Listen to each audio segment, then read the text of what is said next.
Bismillahirrahmanirrahim. Assalamualaikum warahmatullahi wabarakatuh. Alhamdulillah wassalatu wassalamu ala Rasulillah wa ala alihi wa sahbihi wa man wala wa ba'd.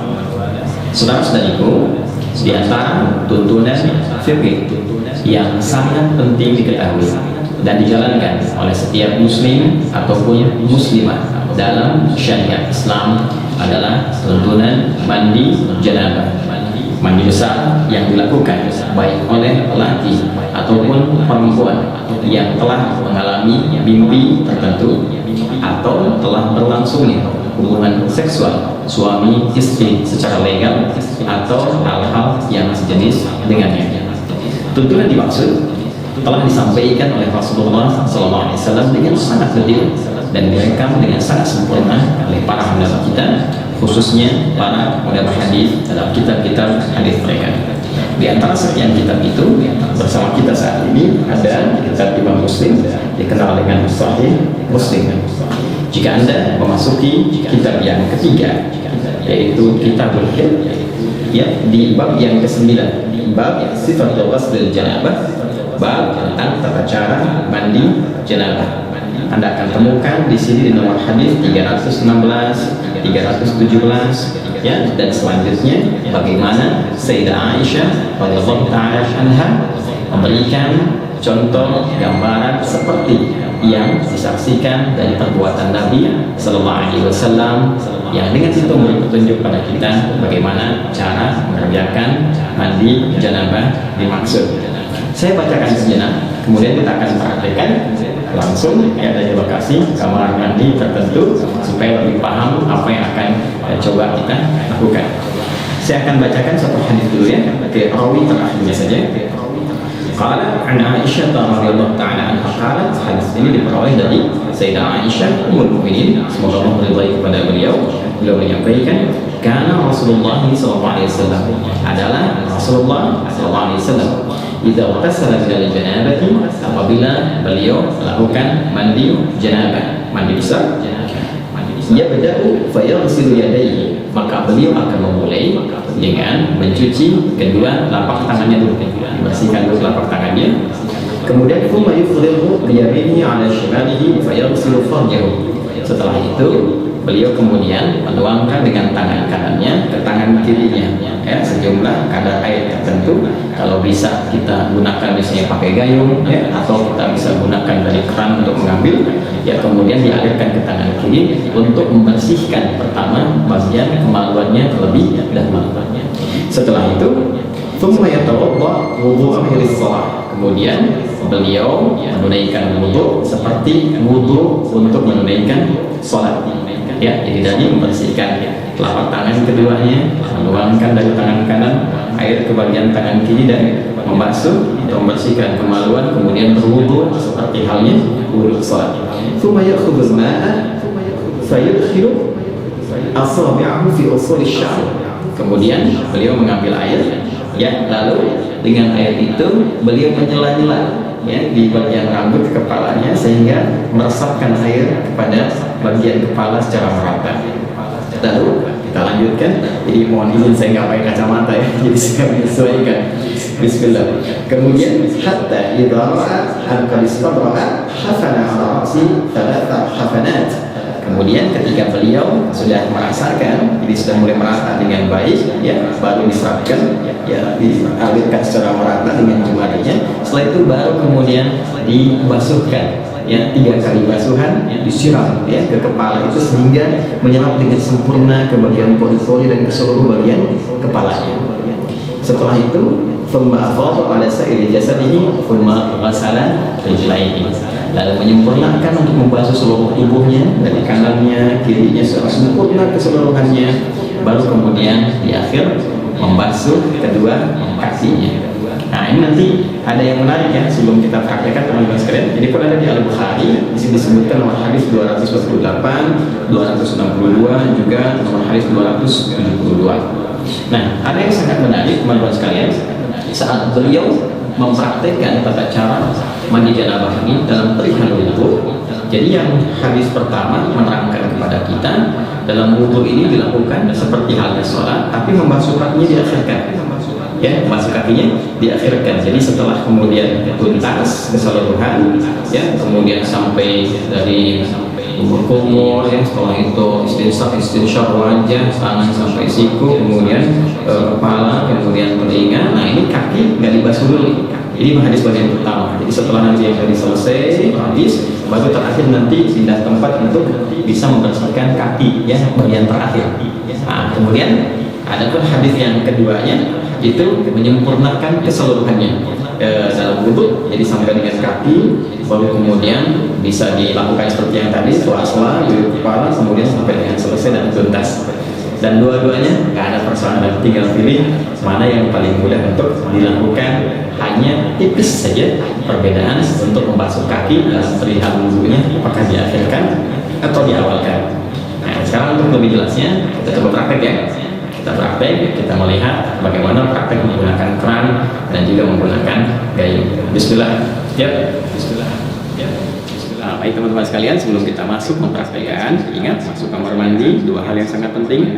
Pertama, langkahkan kaki kiri kita dulu, ya. Jadi masuk nanti melangkah kaki kiri sambil mengucapkan, ya, Allahumma inni a'udzubika minal khubuthi wal khaba'ith. Ya Allah, aku berlindung kepadamu dari berbagai godaan setan, baik jenis kelamin laki-laki ataupun perempuan yang membawa pada suasana yang tidak menyenangkan. Ingat, ya, banyak hal yang kotor supaya tidak berlama-lama. Fokus kaki kiri, langkahkan masuk, kemudian doa yang tadi disampaikan, dan bersiap kita mencoba untuk mempraktikkan. Nah, ini saya ingin jelaskan dulu sama teman-teman bahwa posisinya ini saya tampilkan yang komplit, ya, komplit dalam pengertian bahwa di kekinian kan kita bisa menggunakan keran seperti ini, ya. Kemudian juga ada yang menggunakan gayung seperti ini, ya, atau juga menggunakan shower seperti ini, ya. Ini belum saya nyalakan dulu untuk memudahkan nanti kita bisa gunakan secara bersamaan. Oke, yang pertama berdasarkan praktek dari hadis yang telah kita bacakan tadi, maka kita mulai dengan mencuci lapak tangan terlebih dahulu, ya, dengan semua jari-jari yang melekat di dalamnya. Karena itu penting bagi kita untuk mencontohkan pertama, karena kita akan coba menggunakan keran terlebih dahulu, maka ini kita geser dulu, ya, embernya. Jadi tidak kita coba tadahi di bawah dulu supaya air yang diduga tidak bersihnya itu tidak langsung masuk ke dalam bagian ember atau bejana, ya. Walaupun nanti beberapa bagian dari proses kita untuk melakukan tuntunan syariat ini bisa kita tadahi dengan air, ya. Jadi kita basuh dulu seperti ini teman-teman sekalian, ya. Nah, seperti ini. Nah, tentu kita ucapkan bismillah dalam hati, ya. Demikian.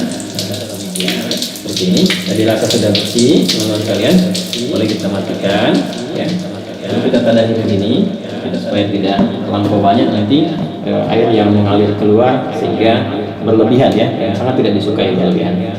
Baik. Kemudian setelah itu kita coba nyalakan dulu teman-teman sekalian, ya. Lalu siapkan sabun. Ini sabun, ya, sebelumnya sudah ada. Kita siapkan sabunnya dulu. Nah, ini sabun penting karena nanti di dalam hadisnya teman-teman sekalian itu nanti saat membasuh kemaluan itu tangan setelah itu dibasuh dulu menggunakan tangan. Dalam hadisnya itu, ya, tangan. Nah, ini sebagai pengganti dalam konteks tangan itu bisa menggunakan apa? Menggunakan sabun, ya. Jadi intinya membersihkan kotoran mungkin bakteri atau yang lain yang melekat di dalam tangan setelah membasuh kemaluan. Tadi sudah kita tangan sudah kita basuh, ya, sudah kita bersihkan. Setelah itu kita lebih baik sambil jongkok seperti ini, ya, sambil jongkok, dan mungkin sisa-sisa dari bagian tubuh kita bisa juga dikeluarkan dengan mengalir. Kemudian setelah itu dibersihkan bagian kemaluan, ya. Jadi ambil air dan membersihkan bagian kemaluan dengan rapi, dengan bersih. Setelah kemudian ini hadis tadi yang tidak sempat saya bacakan, ya, hadis yang keduanya, karena untuk mempercepat, ya, untuk mempercepat praktek ini nanti setelah dibersihkan ambil sabun, ya, di sabun diambil secukupnya, kemudian nah seperti ini, ya, nah, kita bisa kemudian cucikan dulu, masukkan, kemudian baru kita bilas dengan menggunakan air seperti ini, ya. Nah, sudah selesai. Baik, ini sudah bersih bagian kemaluan. Lalu setelah itu kita bersiap untuk berwudu seperti wudunya sholat ya. Jadi ini saya coba singkatkan dulu maka saya ya sampai sini supaya ini bagian siku juga bisa ada batas yang terlihat. Ini ya, kita mulai wudu seperti halnya wudu untuk sholat. Nah ini seperti biasa ya. Nah, boleh kalau mau begini lagi, ini kan sudah bersih tangan tadi ya, begini. Nah sebelumnya karena hati kita yang bismillah sudah kita ucapkan juga ke dalam hati kita. Kita mulai ya. Nah ini kita bisa kumur-kumur seperti biasa.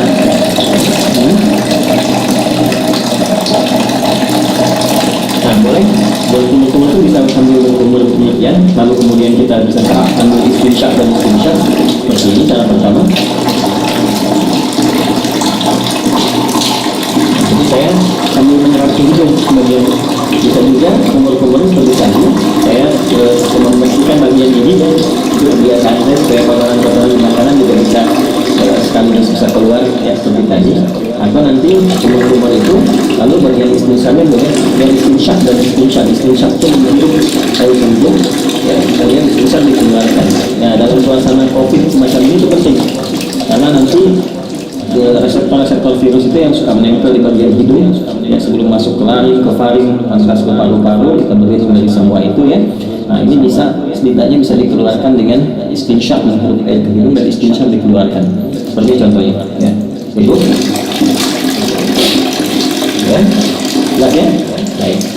Nah ini teman-teman sekalian sudah. Kemudian seperti biasa ke wajah ya.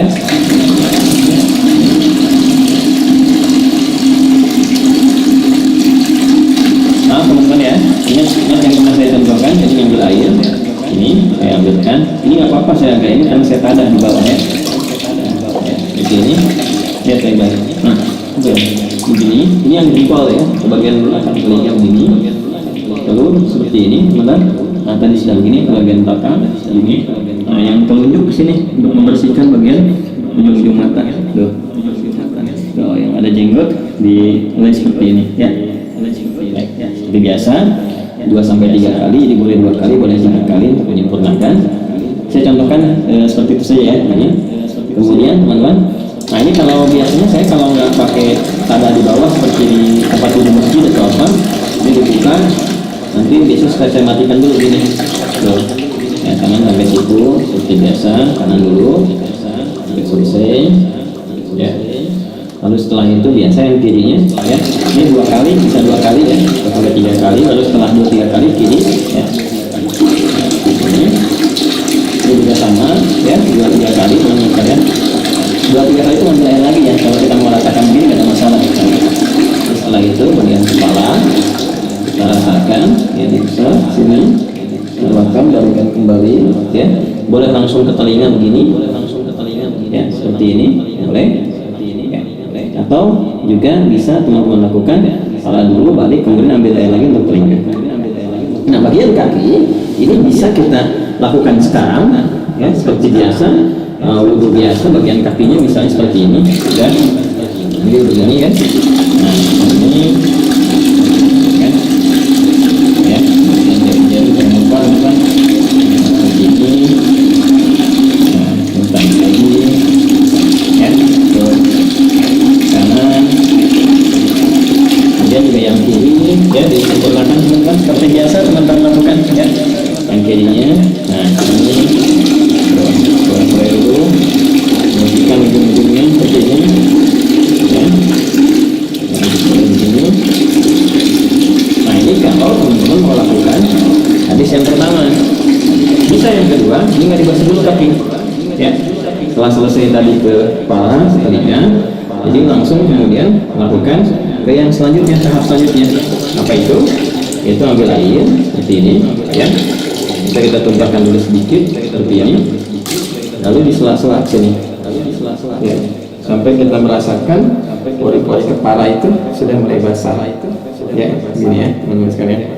Nah kita bisa ambil lagi, ini biar kandungannya juga apa-apa, nanti terakhir kita dari kayu ya. Nah saya datang nggak ada beda laki-laki dengan perempuan ya, seperti ini biasanya ya. Nah setelah itu cukup, bisa sekali, bisa 2 kali ya. Setelah itu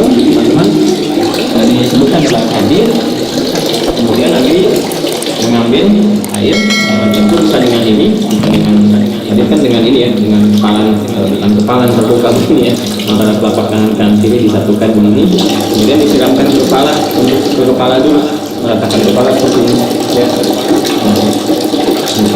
Jadi bisa aja mulai pakai telapak tangan ke kepala dulu, tadi kan sedikit-sedikit yang sela-sela, kalau ini meratakan. Kalau bisa menggunakan ini juga boleh, gunakan kerangka. Saya coba contohkan pakai ini dulu, tuh ya, cara menyeluruh, jadi selesai gitu ya. Atasnya ini 3 kali ya, jadi 3 kali dicontohkannya ya.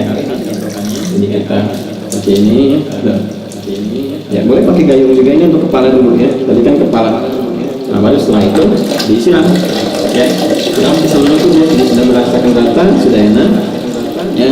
Nanti ada hikmahnya loh, kenapa kepala dulu gitu, itu ada hikmahnya ya, termasuk nanti terkait dengan kesehatan saudara tubuh dan juga bagaimana menghidupkan kembali semangat dalam beraktivitas supaya nggak malas, lemas, kemudian daya pikir jadi kuat dan sebagainya ya. Lalu kemudian membasuh secara sempurna dari bagian kanan sampai kiri sampai dengan selesai. Jadi kalau kepala sudah turun dari sini ya, sampai selesai, terus ratakan ya, ini juga sudah terus ratakan sampai selesai ya, sampai selesai semuanya ya. Sabun seperti biasa. Nah, kalau pakai shower, nah ini ya di atas ini. Nah ini saya turunin dulu ya, memudahkan ya, nggak ini sama kamera kan ini bisa begini juga ya. Nah ini tinggal ini aja, atau dipasang di atas seperti tadi ya. Nah yang ini pasangkan lagi, kemudian seperti ini. Nah itu kelihatan ya, ke kanan ini pakai apa, pakai sabun dan seterusnya.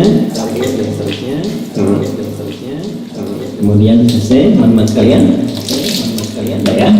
Jadi yang sudah disabunin, ratakan semua. Nah kalau bagian pertama tadi yang kakinya belum dibasuh, belum dibersihkan, maka berpindah tempat ya. Berpindah tempat tuh gini, supaya tidak teraliri oleh air yang tadinya sudah kita basuhkan tubuh kita, sehingga masih bercampur kotoran-kotoran yang mungkin tidak mengalir sempurna. Itu ya hikmahnya. Maka berpindah sedikit kan. Kemudian kita mulai basuh kaki ya, yang tadi belum terbasuh dalam wudhu tadi pada hadis yang pertama. Boleh kita basuhkan sesuai seperti yang dalam apa namanya wudhu. Kita ambil misalnya ini ya, bukan ini ya, ini basuh kaki secara sempurna kan. Nah seperti ini ya. Atau karena saat mandi tadi kan sudah bersih gosok-gosok, bisa tinggal begini juga bisa ya, ini bisa. Nah seperti itu. Nah cuma kalau kita ambil hadis yang kedua, kita ingin gunakan wudhunya sempurna sampai dengan ke kaki seperti tadi saya contohkan, maka yang terakhir nggak perlu dilakukan lagi. Cukup kita siram aja untuk selanjutnya kan, selesaikan dan sudah selesai. Nah karena sudah mandi besar itu menghilangkan hadas-hadas yang besar, otomatis yang kecil juga hilang. Jadi tidak perlu kita berwudu kembali. Kalaupun ada yang ingin berwudu kembali ya tidak disalahkan juga. Tapi karena sudah selesai kan tadi wudu sudah, kemudian mandinya juga sudah, jadi tidak wudu pun ya tidak menjadi persoalan, tidak perlu wudu lagi, tinggal pakai handuk ya, diselesaikan, dirapikan dan selesai tuntas. Nah ini teman-teman Agil nggak bawakan handuk, jadi saya harus keluar untuk contohkan dulu, keluar kamar mandi dengan menggunakan kaki kanan ya, kita keluarkan menggunakan kaki kanan seperti ini ya, sambil kita ucapkan ya, ghufranaka alhamdulillahilladzi adhaba 'anil adha wa 'afani ya Allah, ampuni kami, maafkan karena saat tadi di kamar mandi kan kita nggak berzikir ya, nggak mengucapkan kalimat thayyibah dan dalam situasi tempat yang tidak bersih dan penuh dengan godaan-godaan setan. Kemudian kita juga syukur pada Allah, segala puji bagi Allah yang telah menghilangkan berbagai gangguan dan menyehatkan kita setelah kita mengingat kembali. Tadi mandi itu ada kaitan dengan kesehatan, kekuatan. Nah, itulah Islam mengajarkan kita. Teman-teman sekalian, itu yang bisa di-share, disampaikan. Wah, ini sudah dicontohkan sepenuh hati, fisik dan jiwa. Jadi kalau belum jelas juga ya tinggal berikan petunjuk dengan cara apa lagi saya mesti mengajarkannya. Ini hadis yang sudah ditampilkan, maknanya sudah disampaikan, bahasa-basahan juga udah. Tinggal mudah-mudahan bermanfaat. Saling mendoakan. Terima kasih. Subhanallah wa bihamdika asyhadu an la ilaha illa anta